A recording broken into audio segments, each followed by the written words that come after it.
ফুলসিরাতের রাস্তা যাহা কোরআনের ভাষা সিরাতাল মুস্তাকিম। আল্লাহ পাক দুনিয়া থেকে নিয়ে একদম জান্নাত জাহান্নাম পর্যন্ত একটা রাস্তা বানাইছে। কি বানাইছে? পোল বানাইছে। কি বানাইছে? পোল বানাইছে। এই পোলের মূল প্রাণদাতা আল্লাহ নিজে, সুবহানাল্লাহ। খেয়াল করেন। দ্বিতীয়, এই পোলের মূল ইঞ্জিনিয়ার হলো নবী মুহাম্মদ রাসূলুল্লাহ সাল্লাল্লাহু আলাইহি ওয়াসাল্লাম, সুবহানাল্লাহ।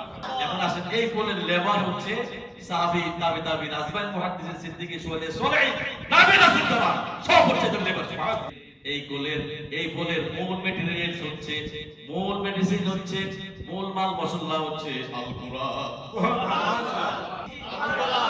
আল কোরআন যদি মানেন, যে রাস্তা যে ফুলসিরাত আল্লাহ বানাইছে, এই কোরআন যদি বুঝেন, মানেন, পড়েন, তাহলে ওই ফুল দিয়া সরাসরি আল্লাহর রহমতে আল্লাহর জান্নাত পর্যন্ত পৌঁছে যাবে, সুবহানাল্লাহ।